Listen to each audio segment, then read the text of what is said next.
और वो बच्चा बड़े अच्छे मूड से स्कूल गया। स्कूल जाके पता लगा टाटा नहीं बोलना, बाय बोलना है। उसकी दुनिया खिसक जाती है उसके पैर के नीचे से। वहां उसे पता लगता है कि भिंडी नहीं है, ये लेडी फिंगर है। एक क्या होता है, रोटी नहीं है, ब्रेड है। तुम जो लाए हो वो आलू नहीं है, पोटैटो है। एक ऐसा माहौल है, मुझे दया आती है उन बच्चों पर। वो घर में जब 9-10 महीने के होते हैं या 3 साल के जब होते हैं तब वो स्कूल जाना शुरू करते हैं। 2.5 साल का बच्चा अपनी भाषा में कॉम्प्लेक्स सेंटेंसेस बनाना सीख जाता है अपने आप, बिना एक शब्द भी पढ़े लिखे। आप घरों में देखिए छोटे बच्चों को, अच्छे से वाक्य बोलेंगे। और 2.5 साल का बच्चा तो नए वाक्य बनाने लगता है, वो भी जटिल वाक्य, सरल वाक्य नहीं। उस बच्चे की इतनी गहरी पकड़ एक भाषा में हो चुकी है, एक भी दिन स्कूल नहीं गया है। और इसलिए मातृभाषा का अध्यापन जब स्कूल में होता है, टीचर को पता होता है कि बच्चे को भाषा पहले से आती है, इसे दुरुस्त करना है, सिखाना नहीं है जीरो से। ठीक है, ब्रेड तो वो होती है नहीं, वो सब ब्रेड्स होती हैं। समोसा है ही नहीं इंग्लिश में, उसको पता लगा कि होता ही नहीं है तो। और वो बेचारा एक अजीब सी कश्मकश में है। उसे अपनी भाषा में सीखना था कि जीरो क्या होता है, संख्या क्या होती है। उसे अपनी भाषा में सीखना था कि सरकार क्या होती है, दुनिया क्या होती है, चलती कैसे है। उसे सीखना पड़ रहा है कि पहले यह समझो कि दुनिया नहीं वर्ल्ड होता है। अब उसकी आधी से ज्यादा ऊर्जा वर्ल्ड पे अटकी हुई है और बाकी बची खुची ऊर्जा से वो समझ रहा है कि वर्ल्ड होता क्या है। उसकी आधी ऊर्जा लगी नंबर, शब्द याद करने में, ना कि यह समझने में कि संख्या क्या होती है, नंबर क्या होता है। एक अजीब सी साजिश दुनिया भर में चल रही है कि दुनिया के हर बच्चे को उसकी मातृभाषा से बचपन में ही वंचित कर दो। उसे एक ऐसी भाषा में सिखाओ जहां उसके लिए वो भाषा सीखना अपने आप में चैलेंज हो। और इसलिए आप देखेंगे कि अगर ज्ञान की दुनिया में दुनिया भर की भाषाओं के आम आदमी शिरकत नहीं कर पा रहे हैं, गलती से भी ये मत सोचिएगा कि दिमाग वाले लोग बहुत कम होते हैं और वही आगे बढ़ते हैं।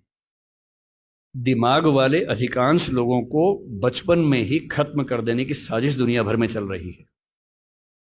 और जो अपनी भाषा में पढ़ ही नहीं पाएगा, वो कैसे आगे बढ़ेगा, कैसे सीखेगा। मैंने 10वीं क्लास तक हिंदी माध्यम से पढ़ाई की है, उसके बाद अंग्रेजी सीखी है, ठीक से सीखी है। अंग्रेजी मुझे कहीं कोई समस्या नहीं आती है, इसमें क्या कोई परेशानी है। मैं आज भी अपनी भाषा में गीत सुनने में ज्यादा खुश होता हूं। मुझे फिल्म देखनी मैं हिंदी में पसंद करता हूं, नाटक देखना हो हिंदी पसंद करता हूं, मजाक करना हो हिंदी में पसंद करता हूं, पढ़ना हो कोई ऐसा विषय जो हिंदी में नहीं है तो इंग्लिश में पढ़ता हूं, इसमें क्या परेशानी है। लेकिन मुझे कोई बचपन से ही मजबूर करे कि मुझे दूसरी भाषा में, संयोग से अंग्रेजी है, फ्रेंच भी हो सकती थी, पुर्तगाली भी हो सकती थी, जो जीत जाता उसकी भाषा में ढो रहे होते।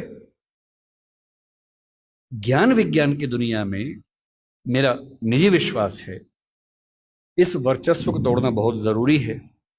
हम हिंदी में हजारों शब्द क्रिएट नहीं कर पाएंगे 2 दिन में, सही बात है, मुश्किल है।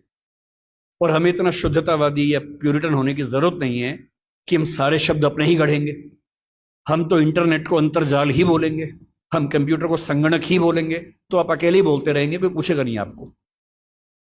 जो शब्द अंग्रेजी के प्रसिद्ध हो गए उनको मान लीजिए। जापानी भाषा का शब्द है रिक्शा। आप रोज रिक्शा में घूमते हैं, कभी आपने कहा कि रिक्शा को मैं नरयान बोलूंगा? कई लोग बोलते हैं नरयान, कि मनुष्य द्वारा चलने वाला एक विमान या वाहन। क्या बकवास है। अरे जो शब्द जिस भाषा से आया, प्रसिद्ध हो गया, अपना लीजिए उस शब्द को। और उसके बाद भाषा में असली समस्या शब्द नहीं होती है। भाषा विज्ञान में एक होता है जिसको मॉर्फोलॉजी कहते हैं, एक सिमेंटोलॉजी होता है, लेकिन जो सबसे महत्वपूर्ण स्ट्रक्चर है सिंटेक्स है। सिंटेक्स का मतलब है वाक्य का निर्माण कैसे होता है, शब्दों का क्रम कैसे तय होता है। किसी नई भाषा को सीखने में सबसे बड़ी मुश्किल आती है सिंटेक्स सीखने में। आप हिंदी भाषा के सिंटेक्स में अंग्रेजी के शब्दों को शामिल कर लेंगे, रत्ती भर समस्या नहीं आएगी। और इसलिए जिसको हम कहते हैं कि अंग्रेजी माध्यम है और हिंदी माध्यम है, कहने की बातें हैं। मैं अंग्रेजी माध्यम में बच्चों को खूब पढ़ाता हूं, 8-8 घंटे दिन में पढ़ाता हूं। और वहां भी देखता हूं कि जैसे कोई मुश्किल कंसेप्ट आता है, जब तक अंग्रेजी में पढ़ाने के बाद हिंदी में भी ना समझा दूं, उनके चेहरे पर 12 बजे रहते हैं। क्योंकि वो हिंदी भाषी समाज के बचपन से लगातार हिंदी बोलने समझने वाले और अंग्रेजी माध्यम लेके एक ज्ञान की भाषा के तौर पर अंग्रेजी पढ़ने वाले व्यक्ति हैं। हंसी मजाक हिंदी में हो तो ठहाके मार के हंसते हैं, इंग्लिश में हो एक आध हंसता है, बाकी इसलिए हंसते हैं कि हंसने की बात थी तो हम भी हंस लेते हैं। नहीं बात बनती। मन की भाषा, आत्मा की भाषा अलग भाषा होती है, ज्ञान की भाषा अलग भाषा होती है, इसमें कहां कोई दिक्कत है। और इसलिए मैं आपसे कहना चाहता हूं कि ज्ञान विज्ञान की भाषा के तौर पर, व्यवसाय की भाषा के तौर पर जबरदस्ती एक वर्चस्व का दौर चल रहा है जो खत्म होना चाहिए। मुझे खुशी है कि हमारी वर्तमान सरकार इस मामले में, मैं किसी राजनीतिक दल से ताल्लुक नहीं रखता हूं, मुझे ना सरकार का समर्थक माना जाए ना विरोधी माना जाए, क्योंकि मैं सच में दूरी बना के रखता हूं, बहुत दूर बना के रखता हूं। मैं मुद्दों पर तारीफ करता हूं, मुद्दों पर आलोचना करता हूं। भाषा के मामले में वर्तमान सरकार बेहतर काम कर रही है, ये सही बात है। कई स्तरों पर हमने देखा है। मेडिकल साइंस मध्य प्रदेश से शुरू हुआ, एक ही साल में एमपी में, यूपी में, उत्तराखंड में शुरू भी हो गया। और मैं कई साल से सोचता था कि मेडिकल साइंस में ऐसा क्या है जो हिंदी में नहीं पढ़ सकते। और सोचिए, डॉक्टर बनने के बाद करना क्या आपको डॉक्टर बन के आम आदमी का इलाज करना है। भारत की आम आदमी की हालत क्या है? डॉक्टर के पास जाता है, उसको एक वाक्य समझ में नहीं आता है। डॉक्टर 4 लाइन इंग्लिश की बोलता है, कुछ मुश्किल शब्द बोलता है, तो वो मान लेता है कि ज्ञानी आदमी है, ठीक बोल रहा होगा।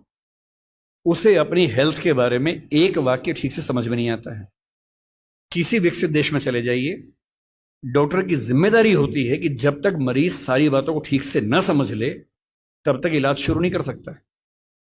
हमारे देश में भाषा का अंतर ऐसा है कि मरीज अपनी बीमारी को ठीक से कभी समझ ही नहीं पाता है। ऑपरेशन तक की सहमति ले लेते हैं अंग्रेजी बोल के।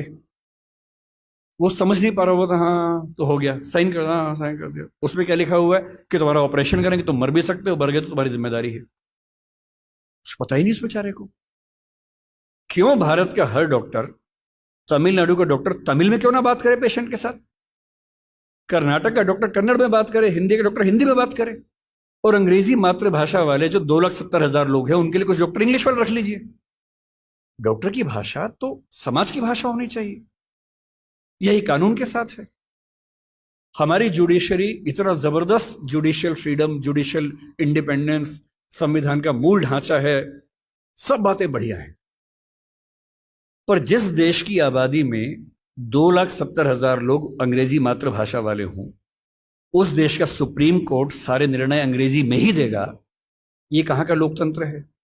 यहां आपका जो जुडिशियल इंडिपेंडेंस है या जुडिशियल रिस्पॉन्सिबिलिटी है वो कहां से ली जाती है? उस समय आपके सुप्रीम कोर्ट में मधु लिमये नाम के व्यक्ति जिद करते हैं कि मैं हिंदी में अपनी बात रखूंगा, आप उनको परमिशन देने के बाद नकार देते हैं कि हमसे गलती हो गई, ऐसा नहीं कर सकते हैं।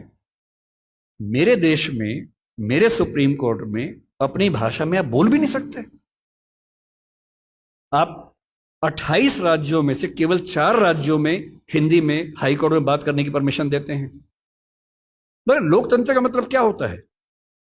कुछ गिने चुने एलिट्स के हिसाब से जनता अपनी भाषा बदलेगी या जनता की भाषा से प्रशासक भाषा बदलेंगे अपनी? अगर लोकतंत्र है तो लोकतंत्र में जनता की भाषा ही केंद्र में होनी चाहिए, कोई और भाषा केंद्र में कैसे हो सकती है? पर हम लोग इतने आदी हो चुके हैं, हम स्लेव मेंटेलिटी के इतने अभ्यस्त हो चुके हैं कि हम ये प्रश्न कभी नहीं करते। हमारे सुप्रीम कोर्ट के चीफ जस्टिस या कोई जज हिंदी में क्यों नहीं बात कर पाते? और नहीं कर पाते, मैं फिर बार बार कह रहा हूं, मामला सिर्फ हिंदी का नहीं। मेरी इच्छा है कि सुप्रीम कोर्ट के बहुत सारे जजेस में कुछ को तमिल ठीक से आती हो, कुछ को तेलुगु अच्छे से आती हो, कुछ को मराठी आती हो, कईयों को हिंदी आती हो। और बेंच का फैसला करते हुए यह भी एक पॉइंट ध्यान में रखा जाए कि मामला कहां का है और उस मामले में ऐसे जज को प्राथमिकता मिले जो उस भाषा को जानता हो, ताकि केस मेरा है, मुझे हिंदी आती है, मेरा वकील अंग्रेजी में कुछ कुछ बोला, जज ने कुछ कुछ बोला, फैसला हो गया, मुझे पता ही नहीं कि क्या हुआ, और इतने में पुलिस आगे मुझे ले गई और मैं परेशान हूं कि हुआ क्या। मेरे मामले के किसी प्रसंग में मेरी भूमिका ही नहीं है, क्योंकि सारी प्रक्रिया 2 ऐसे व्यक्तियों के बीच में चल रही है जिनके पास एक भाषा है जो मेरी भाषा नहीं है, जबकि मामला मेरा है, और कहने को लोकतंत्र है। ये लोकतंत्र नहीं है, ये भाषा के स्तर पर तानाशाही है, बुरी चीज है। और मैं जब भी ये बात कहता हूं, बार बार कहता हूं, ज्ञान की भाषा के तौर पर अंग्रेजी का सम्मान करना जरूरी है, क्योंकि रिसर्च आप उसके बिना नहीं कर पाएंगे।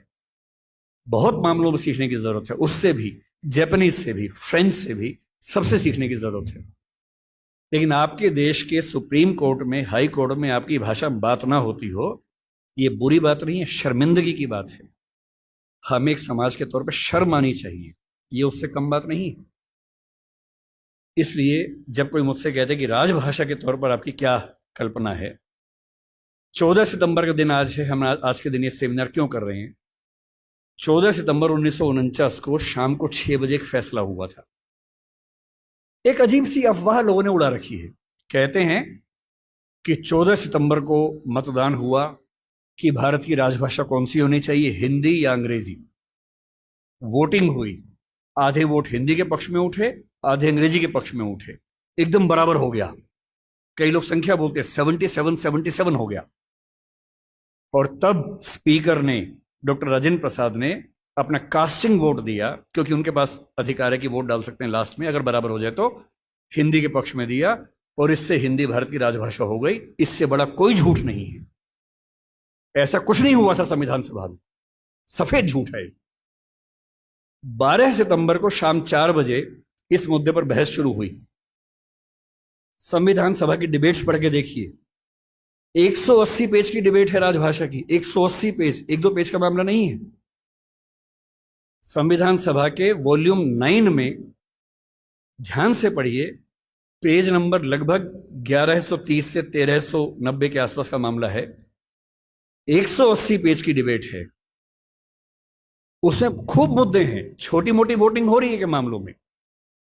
संविधान सभा का बेसिक उसूल था कि अंतिम रूप से वोटिंग नहीं करेंगे, सहमति से काम करेंगे। वोटिंग बीच बीच में होती रही।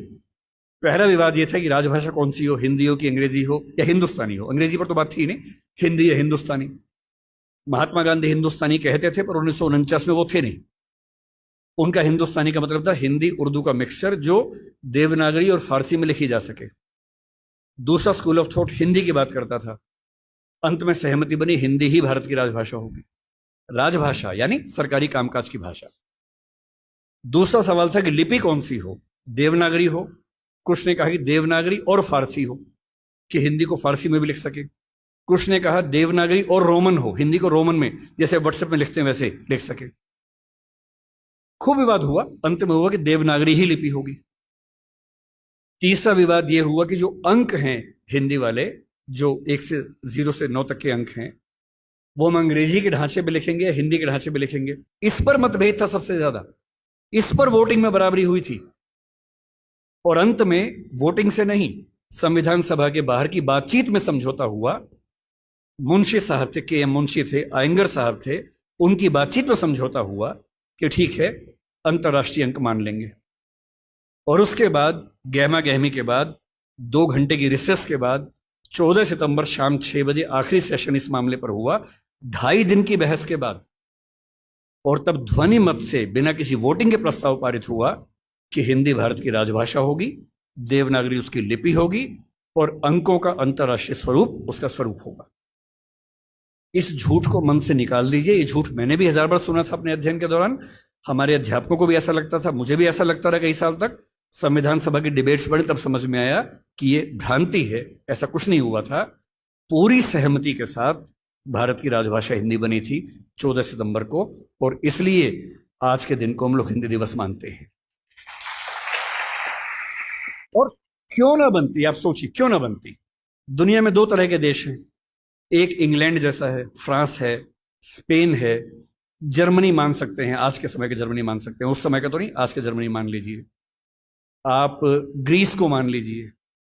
ये सब देश वो हैं जो एक देश एक भाषा वाले लोग हैं।